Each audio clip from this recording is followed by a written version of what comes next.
Hello guys, welcome to Mouni media. இன்னைக்கு நம்ம ஆலம்பனா அப்படிங்கிற ஒரு மூவி பற்றின அப்டேட்ஸை தாங்க பார்க்க போகிறோம். முதல்ல இந்த மூவியை யார் டைரக்ட் பண்ணியிருக்கா அண்ட் ப்ரொடியூசர் யார், இந்த விஷயங்கள்லாம் பார்த்துட்டு போயிடலாம். இந்த ஆலம்பனா அப்படிங்கிற மூவி வந்து ஒரு இமேஜினேஷன் காமெடி மூவி. இந்த படத்தை வந்து ஃபரி விஜய் அப்படிங்கிறவர் தான் வந்து டைரக்ட் பண்ணுறாரு.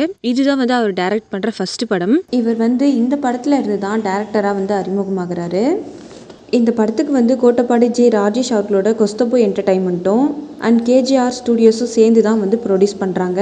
இவங்க ரெண்டு பேருமே பார்த்தீங்கன்னா இதுக்கு முன்னாடி ஹீரோ, ஐரா இந்த மாதிரி படங்களுக்கு சேர்ந்து ப்ரொடியூஸ் பண்ணியிருக்காங்க. ஸோ இந்த படத்துக்குமே வந்து இவங்க தான் ப்ரொடியூஸ் பண்ணுறாங்க.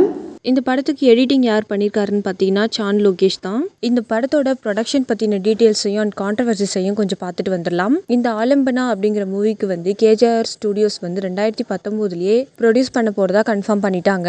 அதாவது இந்த படத்தை வந்து டிசம்பர் 2023 ரிலீஸ் பண்ணுறதா வந்து பிளான் பண்ணியிருந்தாங்க. அந்த டைமில் என்னாச்சின்னு பார்த்தீங்கன்னா டிஎஸ்ஆர் ஸ்டூடியோஸ் வந்து கேஸ் ஃபைல் பண்ணிட்டாங்க. யார் மேலேனா 24AM studios and KGR studios மேலே வந்து கேஸ் ஃபைல் பண்ணிட்டாங்க. இந்த ஆலம்பனா மூவிக்கு ப்ரொடியூஸ் பண்ணுறதுக்காக 10 கோடி வந்து வாங்கியிருந்திருக்காங்க. ஆனால் இவங்க ரிட்டர்ன் பண்ணது பார்த்தீங்கன்னா 3 கோடி தான். அதனால இந்த படத்தை வந்து ரிலீஸ் பண்ணக்கூடாது அப்படின்னு சொல்லி ஃபுல் அமௌண்ட்டை வந்து செட்டில் பண்ணதுக்கப்புறம் தான் வந்து படத்தை ரிலீஸ் பண்ணணும் அப்படின்னு சொல்லிட்டு படத்து மேலே கேஸ் கொடுத்துட்டாங்க. ப்ரொடியூசருமே பார்த்தீங்கன்னா 40 கோடி கடனில் இருந்திருக்காரு. அதனால் இந்த படம் வந்து ரிலீஸ் ஆக இவ்வளோ லேட் ஆகியிருக்கு. இந்த படத்துக்கு ஃபஸ்ட்டு ப்ரொடியூஸ் பண்ணுறதுக்காக இருந்த 24AM ஸ்டூடியோஸ் வந்து இந்த படத்துலேருந்து விலகிட்டாங்க. அண்ட் அதுக்கப்புறமே பார்த்தீங்கன்னா இந்த படத்தோட கடன் ப்ராப்ளமே வந்து சால்வ் ஆகிடுச்சு. இந்த 24AM ஸ்டூடியோஸ் யாருதுன்னு பார்த்தீங்கன்னா நம்ம ஆர்டி ராஜா அவர்களோடது தான். வருத்தப்படாத வாலிபர் சங்கம், மான் கராத்தி இந்த படங்களுக்கெல்லாம் வந்து ஒரு கிரியேட்டிவ் ப்ரொடியூசராக இருந்திருக்காரு. இவர் ஃபஸ்ட்டு வந்து ப்ரொடியூசராக அறிமுகமான படம் என்ன படம்னு பார்த்தீங்கன்னா 2016 ரிலீஸ் ஆன பாக்யராஜ் கண்ணன் டைரக்ட் பண்ண ரெமோ அப்படிங்கிற படத்துல இருந்து தான் ப்ரொடியூசராக வந்து அறிமுகமானார். அடுத்ததான் இந்த படத்தோட முகூர்த்த பூஜையை வந்து எம்ஜிஆர் ஃபிலிம் சிட்டியில் தான் வந்து பண்ணியிருந்தாங்க. இந்த மூவியோட ஃபர்ஸ்ட் ஷூட்டிங்குமே வந்து ஸ்டார்ட் பண்ணிட்டாங்க. எங்கெங்கே எடுத்திருக்காங்கன்னு பார்த்தீங்கன்னா மைசூர் பேலஸில் வந்து எடுத்திருக்காங்க. அதே மாதிரி சென்னை அண்ட் பாண்டிச்சேரியிலுமே வந்து இந்த மூவியோட ஷூட்டிங் தான் பண்ணியிருக்காங்க. இந்த மூவியோட ஷூட்டிங்கை வந்து ஜனவரி 2021 வந்து கம்ப்ளீட் பண்ணிட்டாங்க. இந்த படத்துக்கு யார் மியூசிக் கம்போஸ் பண்ணியிருக்காருன்னா நம்ம ஹிப்ஹாப் தமிழ் ஆதி அவர்கள் தான். இந்த படத்தில் வந்து 2 சாங்ஸாக கம்ப்ளீட் பண்ணி முடிச்சிருக்காங்க. அடுத்ததாக இந்த படத்தில் யார் யாரெல்லாம் நடிச்சிருக்காங்க அப்படிங்கிற விஷயத்த பார்க்கலாம். இந்த ஆலம்பனா அப்படிங்கிற மூவியில் வந்து யார் ஹீரோவாக நடிக்கிறாருன்னு பார்த்தீங்கன்னா வைபவ் அவர்கள் தான். ஆக்டர் வைபவ் யாருன்னு பார்த்தீங்கன்னா தெலுங்கு சினிமாவில் ஒரு ஃபேமஸான டேரக்டரான கோதண்டராமிரெட்டி அவங்களோட பையன்தான். வைபவ் வந்து முதல்ல நடித்த படம் அவங்க அப்பா டைரக்ட் பண்ண கோதவா அப்படிங்கிற படத்தில் தான் வந்து நடிச்சிருப்பாரு. ஆனால் இந்த படம் வந்து அந்த அளவுக்கு ஹிட் ஆகலை. இவர் அதுக்கப்புறமா வெங்கட் பிரபு டைரக்ட் பண்ண சரோஜா அப்படிங்கிற படத்தில் வந்து நடிச்சிருப்பாரு. அந்த படம் வந்து அவரோட சினிமா கேரியருக்கு ஒரு திருப்பு முனையாக இருந்துச்சு. அதுக்கப்புறமும் இவர் வந்து நிறைய படங்களில் வந்து நடித்தார். அதுக்கப்புறம் இவர் பார்த்தீங்கன்னா 3வது முறையாக வெங்கட் பிரபு டைரக்ட் பண்ண மங்காத்தா அப்படிங்கிற படத்தில் வந்து நடிச்சிருப்பாரு. இந்த படம் வந்து ஒரு பிளாக் பஸ்டர் ஹிட் கொடுத்த படமாக மாறிச்சு. இப்படி எல்லா படங்கள்லையுமே வந்து சப்போர்ட்டிங் ரோல்லேயே நடிச்சிட்டு இருந்தாரு. இவர் வந்து முதல்ல ஹீரோவாக நடித்த படம் வந்து சிரி டைரக்ட் பண்ண டமால் டுமில் அப்படிங்கிற படத்தில் தான் வந்து ஹீரோவாக நடிச்சிருப்பாரு. இந்த படத்தில் ரம்யா நம்பீசனுக்கு ஜோடியாக நடிச்சிருப்பாரு. இந்த படம் பார்த்திங்கன்னா மக்கள்கிட்ட ஒரு நல்ல வரவேற்புமே வந்து வாங்குச்சு. இவர் வந்து படங்கள் மட்டும் இல்லாமல் வெப் சீரிஸ்லையுமே வந்து நடிச்சிட்டு இருந்தார். காஜல் அகர்வால் கூட வந்து லைவ் டெலிகாஸ்ட் அப்படிங்கிற ஒரு வெப் சீரிஸ்லையும், வாணி போஜன் கூட வந்து மலேசியா டு அம்னிஷா அப்படிங்கிற ஒரு மூவிலுமே வந்து நடிச்சிருப்பாரு. வைபவ் பார்த்திங்கன்னா 2024 கடைசியாக தன்னோட 25வது படத்தில் வந்து நடிச்சிருந்தார். அந்த படத்தை வந்து ஷெரீப் தான் டைரக்ட் பண்ணியிருந்தாரு. அந்த படம் வந்து ஒரு மிஸ்ட்ரி த்ரில்லர் ஃபிலிமாக இருந்துச்சு. அதுதான் ரணம் அப்படிங்கிற படம். எப்பவுமே இவர் வந்து காமெடி ரோலில் தான் வந்து நடிச்சிருப்பார் எல்லா படங்களுமே. ஆனால் இந்த படத்தில் வந்து ஒரு இன்வெஸ்டிகேட்டிவாக வந்து நடிச்சிருப்பாரு. ஸோ இந்த படம் பார்த்தீங்கன்னா ஒரு காமெடி கலந்த படம் அப்படிங்கிறதுனால இந்த படத்தில் வந்து ஃபன் நிறைய இருக்கும் அப்படின்னு தான் நினைக்கிறேன். வைபவ் நடிச்சிருக்கிற இந்த படம் வந்து ஒரு மிகப்பெரிய பட்ஜெட்டில் உருவாகி இருக்கிற படம். இது வரைக்கும் அவர் வந்து இவ்வளோ பெரிய பட்ஜெட்டில் வந்து உருவான படத்தில் நடிச்சதில்லை. இதுதான் வந்து ஃபர்ஸ்ட் டைம் நடிக்கிறாரு. இந்த ஆலம்பனா மூவியில் ஹீரோயின் ரோல் யார் பண்ணுறாங்கன்னு பார்த்தீங்கன்னா பார்வதி நாயர் தான். இவங்க பார்த்தீங்கன்னா ஒரு ஐடி செக்டாரில் வந்து ஒர்க் பண்ணிட்டு இருந்தவங்க. அதுக்கப்புறம் தான் வந்து மாடலிங்கில் வந்து இறங்கிட்டாங்க. இவங்க வந்து ஃபர்ஸ்ட் நடித்த படம் என்ன படம்னு பார்த்தீங்கன்னா மலையாளத்தில் ரிலீஸ் ஆன பாபின்ஸ் அப்படிங்கிற படத்தில் தான். அதுக்கப்புறம் இவங்க வந்து நிமிர்ந்து நெல் அப்படிங்கிற படத்தில் வந்து ஒரு கேமியோ ரோலில் நடிச்சிருப்பாங்க. அது மட்டும் இல்லாமல் எண்ணெய் அறிந்தால் அப்படிங்கிற படத்துலையுமே இவங்க வந்து நடிச்சிருப்பாங்க. நிறைய அவார்ட்ஸுமே இவங்க வந்து வாங்கியிருக்காங்க.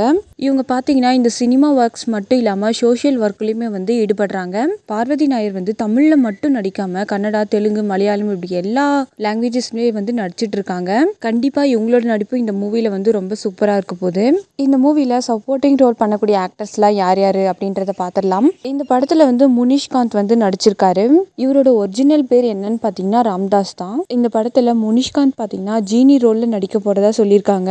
இவருக்கு வந்து முனிஷ்காந்த் அப்படிங்கிற பேர் எப்படி வந்துச்சுன்னு பார்த்தீங்கன்னா, இவர் ஃபர்ஸ்ட் நடிச்ச படம் என்ன படம்னு பார்த்தீங்கன்னா முண்டாசுப்பட்டி அப்படிங்கிற படத்தில் தான் நடிச்சிருப்பாரு.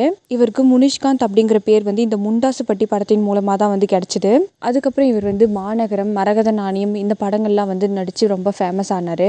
இவர் வந்து எந்த படத்தின் மூலமாக ஃபேமஸ் ஆனார்னு பார்த்தீங்கன்னா, விஷ்ணு விஷால் நடித்து 2018 ரிலீஸ் ஆன ராட்சசன் அப்படிங்கிற படத்துல இருந்தால் வந்து பயங்கர ஃபேமஸ் ஆனார். இவர் வந்து ஃபஸ்ட்டு நடிக்கிறதுக்காக இவங்க வந்தப்போ அவருக்கு வந்து ஒரு நம்பிக்கை இல்லாமல் திரும்பவும் என்ன பண்ணார்னா, மலேசியாவுக்கு போய் அங்கே வந்து ஜுவல் பிஸ்னஸ் பண்ணியிருக்காரு. அதுக்கப்புறமா தான் இவர் இங்கே வந்து கலைஞர் டிவியில் வந்து நாளைய இயக்குனர் அப்படிங்கிற ப்ரோக்ராமில் கலந்துக்கிட்டு ஃபேமஸ் ஆனார். இவரோட நெருக்கமான நண்பர் யாருன்னு பார்த்தீங்கன்னா காளி வெங்கட் தான்.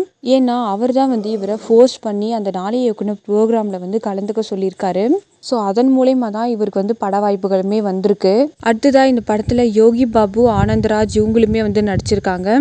அதே மாதிரி இந்த படத்தில் வந்து கபீர் துஹான் சிங்குமே நடிச்சிருக்காரு. இவரோட நேட்டிவ் பிளேஸ் வந்து ஹரியானா. இவரை பார்க்கும்போது இவர் வந்து வில்லன் அப்படின்னு சொல்கிற மாதிரி தான் இவரோட தோரணை இருக்கும். இவர் வந்து நடிக்கிற படங்கள் எப்படி இருக்குன்னு பார்த்தீங்கன்னா, முதல்ல இவரோட கதாபாத்திரம் என்ன அப்படிங்கிறத வந்து கேட்டுட்டு தான் அந்த படத்துலேயே வந்து இவர் நடிப்பாராம். அப்படி தான் இவர் வந்து 2015 தல அஜித் அவர்கள் நடித்து ரிலீஸ் ஆன வேதாளம் படத்துலையுமே வந்து நடிச்சிருக்காரு. சவுத் இந்தியன் சினிமாவில் இவர் வந்து ஒரு பரபரப்பான வில்லன் அப்படின்னு வந்து சொல்கிறாங்க. அதே மாதிரி இந்த படத்தில் காளி வெங்கட் அண்ட் ரோபோ சங்கர் இவங்களுமே வந்து நடிக்கிறாங்க. அதே மாதிரி ரோபோ சங்கர் வந்து நடிக்க ஆரம்பித்த போது நிறைய பேர் வந்து அவர் மேலே ஒரு நெகட்டிவான விமர்சனங்களை தான் வந்து வச்சாங்க.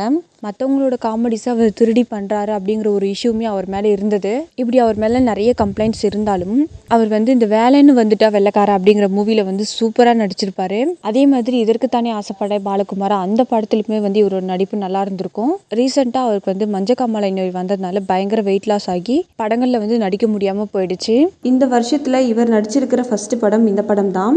இப்போ திரும்பவும் இவர் வந்து படங்களில் நடிக்க ஆரம்பிச்சிருக்காரு. இந்த ஆலம்பனா படத்தை பார்த்தீங்கன்னா மார்ச் 7, 2025 ரிலீஸ் பண்ண போகிறதா படக்குழு சொல்லியிருக்காங்க.